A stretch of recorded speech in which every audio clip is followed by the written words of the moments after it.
Eric, créateur d'ambiance, il en est. Une ambiance un petit peu morbide, il faut bien le dire.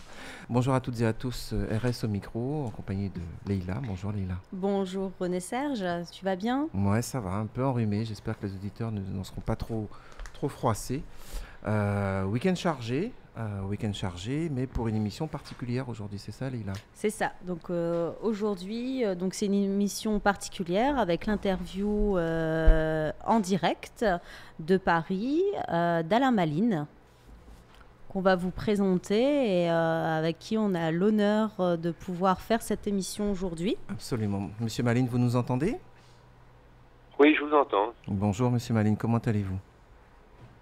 Ça va très bien, ça va très bien. On m'a dit qu'il faisait un peu frais et humide en ce moment quand même, des avis de tempête. J'espère que vous n'êtes pas dans la tempête parisienne. Les tempêtes sont dans la tête, elles ne sont pas autre part. Ah, ça fait plaisir à entendre. Bonjour, merci de nous faire l'honneur d'être avec nous. Bonjour Monsieur Maline, donc Leïla, je co-anime avec René-Serge l'émission Grand Écran pour Radio Mayuri Campus. Donc bienvenue à vous et merci d'avoir accepté cette interview. Mayuri Campus, je le précise à nos auditeurs, 107.6, c'est qu'on peut nous joindre habituellement au 05 94 27 27 94. Je dis habituellement parce qu'aujourd'hui, émission exceptionnelle, nous sommes en relation directe téléphonique avec un être exceptionnel, Monsieur Maline. Merci beaucoup de nous faire cet honneur-là, Monsieur Maline. Merci à vous. Voilà, j'espère que la technique ne nous fera pas défaut. Donc on est ensemble pour une petite demi-heure d'émission. Bien évidemment, ce ne sera que le pied à l'étrier pour une émission plus longue, puisque je sais que vous avez beaucoup de choses à nous dire. Alors que pour nos auditeurs soit dans la confidence. J'ai eu l'occasion de partager un moment avec M. Maline il y a une semaine, jour pour jour. En fait, notre premier anniversaire de rencontre, M. Maline, où nous avons pu échanger à la fois sur la personne et la carrière. Et c'est un peu ce pourquoi je voulais que nous échangions aujourd'hui, pour découvrir à la fois l'homme et la fonction de réalisateur. Donc encore une fois, merci beaucoup. Est-ce que pour ceux qui ne vous connaissent pas, même s'ils sont peu nombreux, est-ce que vous pourriez nous dire un peu qui vous êtes, Monsieur Maline? Qui je suis, c'est une question très vaste. Qu'est-ce qui est prévaut à votre CV guyanais? Voilà. Je ne sais pas si vous voyez où je veux en venir. Écoutez, je suis arrivé en Guyane en 85 en fait. Ah. Et c'est la seule fois d'ailleurs où j'ai pris le Concorde avec l'équipe mitterrandienne à l'époque, où il y avait Charles Hernu, je crois, il y avait Monsieur Lantigan, il y avait, et puis c'était surtout un décollage d'Ariane après. Donc le Concorde nous a amené, c'était à l'époque, c'était Rochambeau. Et puis voilà, donc à partir de là, j'étais avec le journaliste de Première, du journal, du magazine Première. Je voulais faire un repérage sur un film qui allait s'appeler Cayenne Palace. Oh là, voilà. Oui. Et donc, attendez, j'ai bien compris, vous êtes arrivé en Concorde à Cayenne, quand même, excusez du peu. C'est un avion que les moins de 20 ans ne peuvent pas connaître, et même la période d'ailleurs. Le Concorde, c'est quand même tout un symbole de l'aviation française, notamment. Et donc, vous êtes arrivé en Concorde à Cayenne, ça ne s'invente pas. Et Oui, donc, je pense même qu'il y avait il devait y avoir de 3 à 5 Concorde d'ailleurs sur la piste. Il y en avait deux qui avaient été affrétés par Ariane Espace. Il y avait le Concorde anglais, le Concorde français donc, du président Mitterrand à l'époque ne fonctionnait pas. Donc il a fait venir le Concorde anglais qu'il a amené donc en Guyane et voilà. C'est impressionnant. Et donc qu'est-ce qui vous a fait venir en Guyane? La question qu'on se pose. C'est complètement. La Guyane, c'est pour moi un pays complètement mythique. C'est-à-dire que c'est là où scandaleusement on a envoyé des gens aussi bien politiques, anards ou autres, pour les condamner par rapport à leurs idées. Donc vous savez, c'est très voilà. Et puis j'avais lu le livre Papillon, et puis j'avais adoré le film sur le bagne qui avait été fait. Et ça resterait. En fait, la Guyane, c'est le pays où on voulait pas du tout m'assurer en fait le film. Comme il n'y avait pas d'itinéraire précis,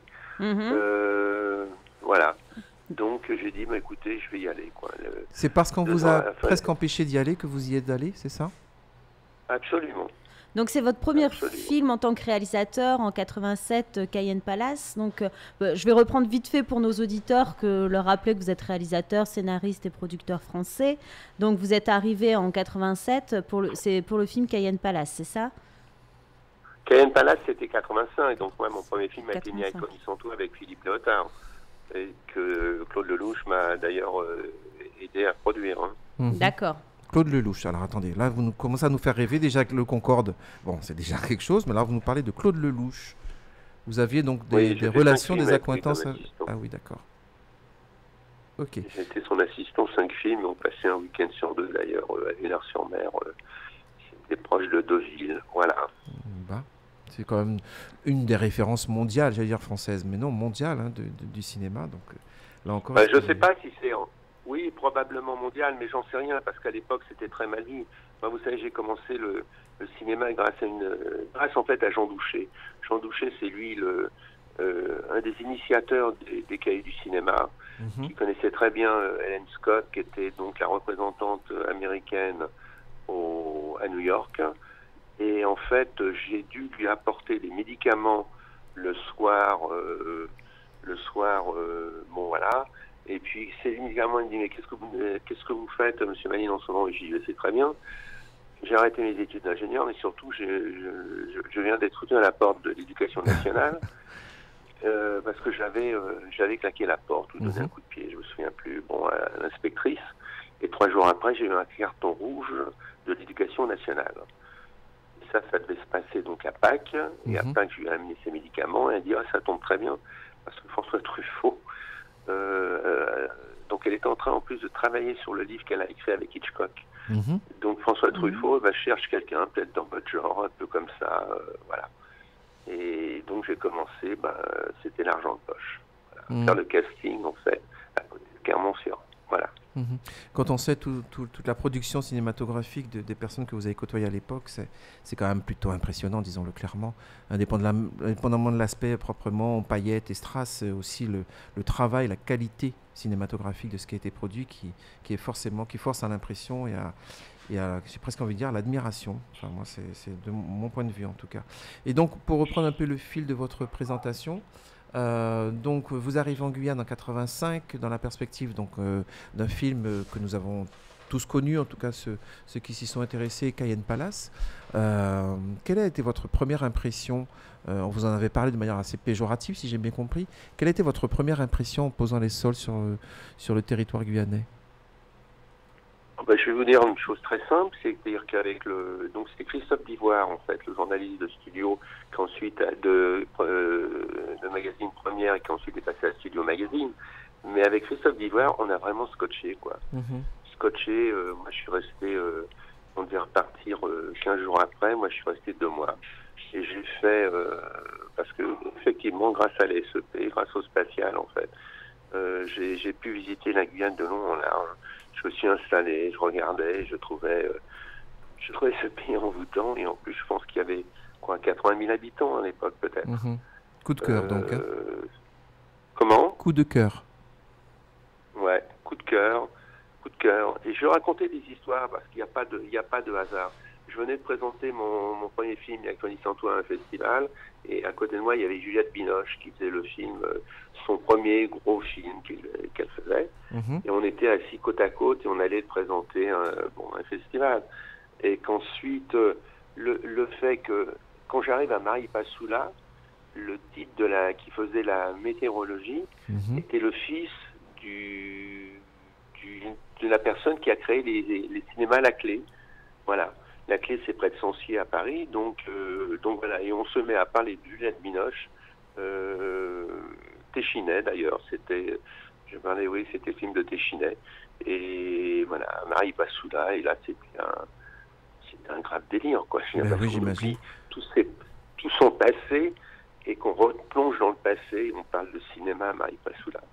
Voilà. C'est clair que le contexte de Maripasoula ne se prête pas, a priori, en tout cas quand on voit de l'extérieur, à discuter de ce genre de choses. On a l'impression qu'on est tellement loin de la grande capitale, Paris et autres, en tout cas métropolitaines, des capitales métropolitaines. On se dit c'est pas forcément l'environnement. Et puis finalement, tant mieux si on se trompe, puisque vous avez pu parler donc cinéma à des milliers de kilomètres du centre nerveux, du cinéma en tout cas, et je pense que cette délocalisation, en tout cas, on en est tous extrêmement fiers, pour montrer aussi que la Guyane, ce ne sont pas que des caïmans qui vous attendent au bas de l'avion quand vous descendez à l'aéroport, et ce ne sont même pas du tout, c'est aussi parler cinéma et donc d'art à Maripasoula. Et vous savez, c'est ce monde finalement, on l'a rêvé, c'est-à-dire que moi je connaissais pas du tout basiquement les femmes, les filles, etc. Donc quand on fait des études mathématiques, sup, spé, et qu'on passe un concours, et la seule école où je ne voulais pas aller, c'était l'école d'électricité et de mécanique industrielle. J'y suis allé, mais c'était 68 qui était arrivé, j'ai tout arrêté. Donc à un moment, parce que le cinéma m'intéressait, je veux dire, j'allais à la cinémathèque, ma vie c'était les mathématiques, les sciences et puis la cinémathèque, voilà. Jusqu'à l'âge de 21 ans en fait. Et après la rupture. Et après la rupture. Vous avez un peu rompu avec ce... Je ne sais pas si on rompt vraiment, parce que ça m'a donné envie de vous savez, le premier soir, là, quand il y a eu la manifestation, c'était donc en 68, mai février, pour défendre Henri Langlois, qui était le directeur de la Cinémathèque. André Malraux a voulu le remplacer. Et donc il y a eu une grosse manifestation, tous les cinéastes américains étaient venus, et c'est là où j'ai rencontré donc Douchet, et c'est là où je me suis retrouvé le soir, au 5e, 6e étage, chez Marvé Schrader, au film de Losange. Voilà. Et ça a été, c'est ça date de 68, quoi, je veux dire. 68, ensuite il y a eu ces événements que tout le monde a causés. Mais c'était la nouvelle vague nous a appris en fait à gérer, à hypothéquer, à gérer. L'important c'était qu'il fallait que le film se fasse, que ce qu'on avait écrit devait se faire. Donc c'était quel moyen on va avoir pour. Et quand on parlait tout à l'heure de Cahen Palace, moi j'ai fait Cahen Palace en hypothéquant de toute façon ce que j'avais sur Paris, c'est-à-dire pas grand-chose, et je suis parti avec un emprunt important. Et en fait, avec cet emprunt important, je ne pouvais pas terminer le film si je payais tout le monde. Donc j'ai payé personne. Et simplement, les chèques que je faisais, que ce soit sur les îles du Salut, que ce soit au camp Saussonnel avec Madame Lassor, que ce soit un peu partout finalement. Je faisais des chèques, il les avait, et un jour le banquier de la BNP, donc m'a dit ouais, c'est surtout ne leur dites-leur que ça met du temps quand on met un chèque en Guyane. De manière donc, tout le monde est rentré avec ses chèques. Voilà. Et ce qu'il y a de formidable quand même, c'est que Claude Lelouch m'a donc fait un pré-montage d'une bande-annonce, une sorte de promo reel comme ça, etc., de 5 minutes. Et UGC, le circuit UGC et Canal+ sont intervenus sur le film. Voilà. 4 millions à l'époque et 4 millions à l'époque. Voilà. Impressionnant. Comme quoi le montage d'un film n'est plus ce qu'il était ou n'était pas ce qu'il est aujourd'hui. Enfin, bon, on pourra peut-être en reparler. Mais... Et donc, pour reprendre un peu le déroulé chronologique, vous arrivez en Guyane, donc dans cette idée de monter de ce film, donc Cahen Palace, qui grâce à quelques rencontres, mais ça j'y reviendrai plus tard sur l'aspect rencontre, peut se faire. Mais votre amour de la Guyane ne s'arrête pas là, ne s'arrête pas à ce film-là. Est-ce que je me trompe? Non, parce que non, l'amour, il est de tous les côtés, quoi. Je veux dire, l'amour, il est aussi des rencontres qu'on a dans un pays, je parle d'un pays, parce que pour moi, la Guyane, c'est vraiment un pays, quoi. Je veux dire, pas français ou pas français, mais français, la langue, etc. Mais ce pays, la Guyane, m'a fait rencontrer des gens formidables. Par exemple, il y avait le docteur Pradino à l'époque. Comme on n'était pas assuré ou mal assuré pour le film, il nous accompagnait sur tout le tournage. Et puis ça a été lui qui m'a présenté d'ailleurs Muriel Prévost à l'époque, qui était conseillère juridique, qui a dû monter d'ailleurs ma première société de production qu'ensuite j'ai léguée d'ailleurs à Tuka, un Amérindien, voilà, Maurice Tuka. Mais c'est par passion qu'on fait ça, c'est-à-dire il faut savoir, je veux dire, moi je suis un fou de cinéma, ça veut dire j'ai appris le cinéma en faisant des week-ends cinéma à Antony à l'époque. Et ce qui était formidable, c'était que on apprenait à lire des films, on apprenait à écrire des films, on apprenait à savoir ce que c'est que gauche-droite ou droite-gauche. Voilà. Le cadrage, toutes ces choses, je veux dire. Et on faisait des week-ends, en fait, d'un réalisateur comme Hitchcock, de Fritz Lang, de Murnau, le grand cinéma, quoi. Je veux dire, le grand cinéma qui existait ou qui défrichait des films, quoi. Voilà. Donc justement, vous avez appris par l'expérience, parce que bon, vous n'avez pas une formation initiale en cinéma. Donc c'est un peu avec... donc est-ce que vous pouvez nous expliquer un petit peu comment vous en êtes arrivé au métier de réalisateur, de scénariste? Parce que comme vous dites, c'est la passion, mais à côté, vous vous êtes formé grâce aussi à toutes les rencontres, j'imagine. Et est-ce que vous pouvez aussi nous expliquer un petit peu comment vous vous êtes formé au fur et à mesure? Parce que bon, je pense qu'on devient réalisateur et c'est un peu ça, un petit peu dans cette idée, comment vous en êtes arrivé là? Oui, moi je pense de toute façon qu'on est tous un peu, qu'on a tous une fêlure quelque part. Moi la fêlure a été le fait que j'ai jamais habité avec mon père, que je passais mon temps à l'école, entre, je sais pas, 6, 7, 8 ans à écrire dans la marge, parce que c'était là où le professeur donnait des notes. Donc à chaque fois j'étais collé, donc à chaque fois, etc. Et ma mère étant directrice d'école. Ah, ça arrange pas les choses. Bah oui et non finalement. Oui, non. Mais ma mère aimait un autre homme, voilà. Elle a eu un enfant d'un autre homme qui est d'ailleurs décédé depuis, qui était en Guyane aussi, transporteur, voilà, et qui était là sur Jean Galmo Aventurier. Donc c'était, si vous voulez, une manière de, oui, d'être marginal, si vous voulez. Et qu'est-ce que je recherchais dans la vie finalement? C'est le rêve était important, le rêve était essentiel, et le rêve c'est un idéal. Donnons-nous l'envie de rêver. Donnons-nous aujourd'hui, lorsqu'il y a toutes ces agressions, lorsqu'il y a ces racismes religieux, ces racismes de race, ces racismes, enfin qu'importe, je veux dire. Moi j'aime beaucoup Léopold Senghor, je veux dire, la phrase sur le et Amadou en pâté bas, bien sûr. Le monde est un ciel, est un arc-en-ciel lumineux, et on doit tous porter les couleurs de cet arc-en-ciel. C'est une belle formule. Et quand j'entends aujourd'hui les discours qui se passent, c'est l'horreur. Honnêtement, c'est l'horreur. Voilà. Vous avez cette démarche-là, justement, de communautarisme, dans le bon sens du terme, de cette idée de porter tous un morceau de l'arc-en-ciel. Lorsque vous avez réalisé vos différents films, notamment ceux qui ont été réalisés en Guyane, vous aviez déjà cette démarche un peu de... Engagé. Voilà. Il y a un message d'engagement derrière par rapport à... L'engagement, oui. Enfin, l'engagement, il est forcé, je veux dire. Enfin, il est forcé. Moi, j'écris mon premier film avec ma première femme. Bon, voilà. C'est une histoire où le couple part en ruine. On ne s'entend pas. L'un, une déclaration de guerre. L'une a décidé d'écrire et donc d'arrêter son boulot de secrétaire ou autre. Et puis moi, j'ai décidé dans ce cas-là d'être au chômage, quoi. De mettre au chômage volontairement. Donc cette rupture, elle sait, je veux dire, Lelouch, comme Truffaut, comme tous ces gens, donnent toujours des raisons de vivre en disant des raisons de vivre et de critique. Ça veut dire en disant mais qu'est-ce que c'est? Le plus beau scénario de la vie, c'est ce qu'on entend le matin au café du village, au café partout. Il suffit de s'asseoir, d'écouter les gens et tiens, ça c'est une belle histoire. Et le plus grand scénariste, je crois que c'est la vie qui est le plus grand scénariste. Ils nous offrent tellement de belles histoires à faire. Des belles qui ne sont pas belles à l'intérieur, mais des interrogations, oui, bien sûr. Le cinéma peut illustrer, en fait, les belles histoires de la vie. C'est un petit peu dans ce sens-là que vous essayez à travers le cinéma, reprendre ces histoires de vie. Et c'est votre inspiration, en fait, c'est la vie, c'est le quotidien. C'est la vie et c'est le rêve, ça veut dire, ce sont aussi des fantasmes, aussi quand on regarde la télévision par exemple, il y a tellement d'images qui sont magnifiques, merveilleuses, etc. Mais il y a tellement d'horreur aussi. Alors quand l'horreur dépasse ce rêve dont on peut parler, cet imaginaire qui nous environne, il faut le travailler, l'imaginaire. Ça se travaille.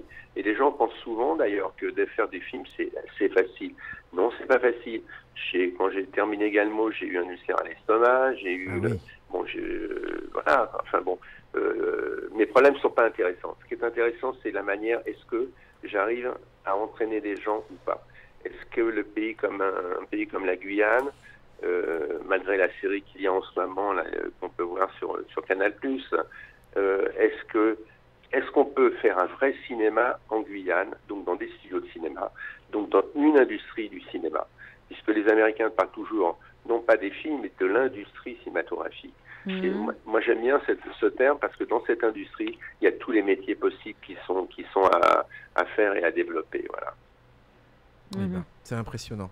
Il y a une chose dont on n'a pas beaucoup parlé, c'était de ce film, moi en tout cas, qui m'a beaucoup interpellé, encore plus que Cahen Palace, qui m'avait déjà beaucoup impressionné, c'est le film Jean Galmo, Aventurier. Il est resté dans les mémoires des Guyanais, ce film-là, comme le film le plus, j'ai envie de dire, positif, constructif, et sans doute un peu aussi subjectif, mais dans le bon sens du terme, positionnement, dans le collectif, dans la mémoire collective guyanaise. Est-ce que c'est un peu le sentiment que vous en avez? Est-ce que c'est un film fait pour ça? Est-ce qu'il y a derrière ce film un militantisme pro-guyanais? Je passe du territoire, je ne parle pas de l'aspect politico-politicienne. Est-ce que vous aviez... l'histoire des hommes qui est passionnante. C'est l'histoire des hommes qui est passionnante. Bon, avant de parler de Galmo, je vais parler de Cahen Palace. Cahen Palace, c'est quoi? C'est un film où Richard Berry débarque en Guyane à la recherche de son père. Et si son père avait été bagnard, et s'il a été bagnard, pourquoi il a été condamné? Et en plus, c'est une faute qu'il a pris, lui, le père de Berry, à l'époque, pour essayer de déculpabiliser finalement la deuxième femme qui avait mis le poison, etc. Donc c'est pas un film touristique, c'est un film sur une recherche de soi. C'est Mon frère ne portait pas mon nom. Donc c'est Karadec et puis Mathieu Mercier.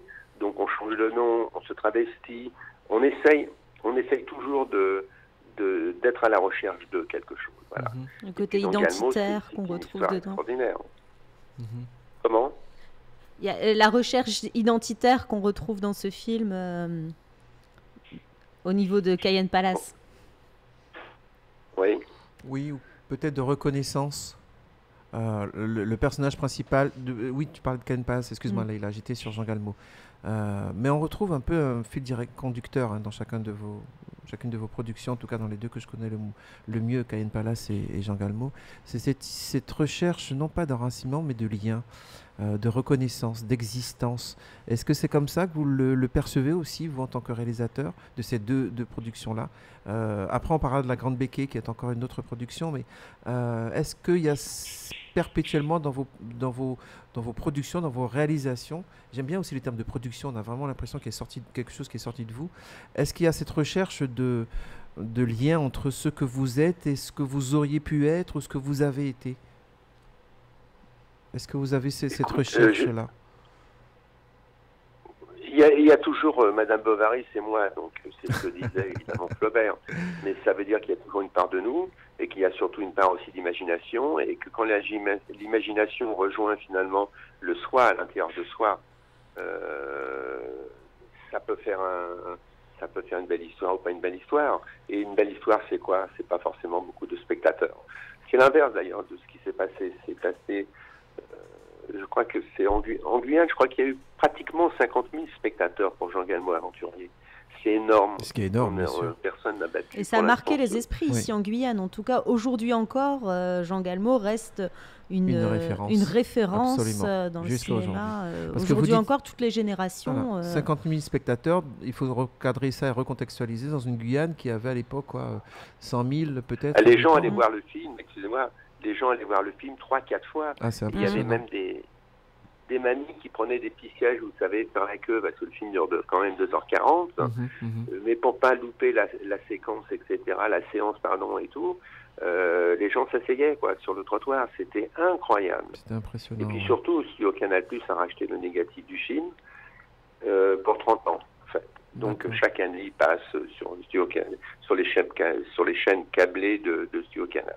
Et qu'est-ce que ça fait un réalisateur de voir comme ça son œuvre un peu portée au nu et j'imagine que c'est au-delà de la fierté qu'on peut ressentir et même de l'aspect financier, je pense que d'avoir cette perception que les autres ont compris, ça a dû vous toucher, ça, non? Oui, ça touchait, en même temps, ça fait très mal en même temps. C'est du grand bonheur, mais ça fait très mal. Parce que c'est un peu comme Laurence d'Arabie, si vous voulez. Ce sont des personnages tellement mythiques, également Laurence d'Arabie, tellement mythiques comme le film avec, je crois que c'est Meryl Streep et Robert Redford en Afrique. Out of Africa? Donc, comment? Non, non, allez-y, allez-y. Out of Africa, me disait Leïla, mais... Oui, c'est ça. C'est ça le C'est Out film. of Africa, et nous on disait toujours Out of Guyana. Guyana, Mm. mais sauf que c'est un pays, donc on ne pouvait pas dire Out of Guyane, c'est pas Mhm. joli. Mais c'est tous ces films qui ont fait des trajectoires où finalement on se cherche soi-même, mais à l'extérieur. Difficile de se trouver à l'intérieur, difficile de se trouver dans les coins. Vous savez, moi en 69 j'étais en Inde, le Népal, le Cachemire, l'année d'après en 4 chevaux, donc en Afghanistan, ensuite ça a été la Turquie, ensuite ça a été l'Afrique pendant 5 ans, ça a été les Antilles, donc j'ai toujours essayé de trouver à l'extérieur ce qui pouvait me remplir à l'intérieur. Mhm. Et les images, pour moi, c'est magnifique. Mais c'est magnifique de faire des images qui ont un sens. C'est-à-dire, si c'est pour faire un beau tableau, ben non, quoi. Mhm. Bien sûr. Voilà. Excusez-nous, on était un peu suspendu à vos paroles et on avait notre imaginaire qui lui aussi galopait. Et du coup, on a laissé passer un peu de temps et donc je suis désolé, mais Monsieur Maline, votre présence parmi nous est trop importante. On va devoir vous reconvoquer à une nouvelle séance. Juste en attendant, est-ce que vous pourriez nous parler un peu de vos projets à venir, s'il vous plaît? Les projets, c'est ce qui m'a moi détruit pas mal quand même, c'est le fait d'avoir vendu les studios de cinéma, vendu pour rembourser ensuite les dettes que j'avais accumulées quand même. Parce que même si on vous donne 1 euro, il faut mettre en face 1 euro. Donc ouais, j'ai mis 8 ans de ma vie à rembourser. Je crois que c'était plus de 2800 euros par mois. Donc c'était, il a fallu que je fasse des documentaires, il a fallu que j'ai écrit des choses, etc. J'ai travaillé en loosé sur voilà. Donc maintenant c'est fini. Et là, mon projet, oui, je maintiens Cayenne, le Caïman d'Or, quoi. Le Caïman d'Or par rapport au peuple autochtone. Voilà. D'accord. Donc on vous reverra dans notre région prochainement, si j'ai bien compris. Je reviens en présentiel. Je reviens, je crois, mercredi prochain. D'accord. Vous savez que vous serez d'emblée invité à notre émission. Le 15. Le 15 février. Comment ? Vous êtes d'emblée invité à notre émission. De toute façon, vous êtes un invité permanent. Vous le savez. Enfin, J'en suis ravi et merci en tout cas de ce partage, quoi. Non, mais oui. Eh bien, merci beaucoup Alain Maline d'avoir participé à notre émission de Radio Mayuri Campus et de nous avoir partagé vos expériences. Donc, on vous remercie beaucoup et puis lors de votre passage, on vous recontactera avec plaisir pour pouvoir revenir et se rencontrer physiquement à la radio. Absolument. Okay. Si je peux me permettre de rajouter pendant quelques secondes, enfin c'est pas là où je suis le meilleur, la concision. Je vous prie de ne pas écouter ce que je vais dire un petit moment, Monsieur Maline, parce que ça va être des compliments, je ne voudrais pas vous mettre mal à l'aise. J'ai eu l'occasion de vous rencontrer il y a tout juste une semaine, je le disais un peu en introduction, et nous avons parlé pendant, je ne sais pas, plus de 2 heures, le temps est passé extrêmement vite, et j'ai découvert au-delà du réalisateur un être humain qui avait une histoire de vie extraordinaire, faite de rencontres particulières. Et j'ai eu souvent l'impression que ce que vous êtes aujourd'hui est né de beaucoup de rencontres inopportunes ou imprévues, en tout cas pas arrangées. J'en veux pour preuve, par exemple, cette rencontre sur les barricades de mai 68, de cette opportunité professionnelle que vous avez eue, et finalement vous avez été viré pour des raisons qu'on n'a pas eu le temps de développer, mais voilà. Et à chaque fois, vous avez rebondi et rencontré de nouvelles personnes qui vous ont... C'est pas tendu la main parce que ça vous donne l'impression qu'il y avait une espèce de rapport hiérarchique, mais plutôt vous ont accompagné et vous ont offert l'opportunité de vous exprimer. Et moi, pendant ce déjeuner que nous avons partagé donc à Paris, sur les quais de la Seine, c'était de dire à quel point j'ai véritablement aimé ce moment parce qu'il était empreint d'humanité. Vous savez, de notre point de vue, quand on est simple spectateur d'une séance cinématographique, on a une espèce d'admiration pour quelqu'un qui n'existe pas vraiment. C'est comme Claude François. Pour moi, il n'a jamais vraiment existé parce que je ne l'ai jamais vu qu'à la télévision. Ouais. Et de pouvoir vous rencontrer, de voir qu'au-delà de celui qui était derrière la caméra, qui nous a offert Jean Galmo ou Cahen Palace ou La Grande Béquée, sur laquelle on reviendra dans le cadre d'une prochaine émission, j'ai véritablement découvert un être humain qui avait une véritable chaleur et une volonté de partager. Et au-delà de tout ça, ce que j'ai rencontré, c'est un amoureux de la Guyane. Et ils sont tellement peu nombreux lorsqu'ils ne sont pas véritablement Guyane que ça vaut vraiment il est vraiment nécessaire, ça vaut le coup d'en parler de manière publique. Et voilà. Je voulais juste vous dire, enfin pas vous dire à vous puisque vous n'avez pas écouté, mais dire aux auditeurs tout le plaisir que j'ai à partager ce moment avec Alain Maline, qui, je suis persuadé, a encore beaucoup d'autres choses à nous dire. Et on a pris acte de prochains rendez-vous pour se faire. Voilà, j'ai été un petit peu long, comme d'habitude. Du coup, on a dépassé le temps de l'émission. Encore une fois, merci beaucoup, Monsieur Malines, d'avoir fait cette amitié.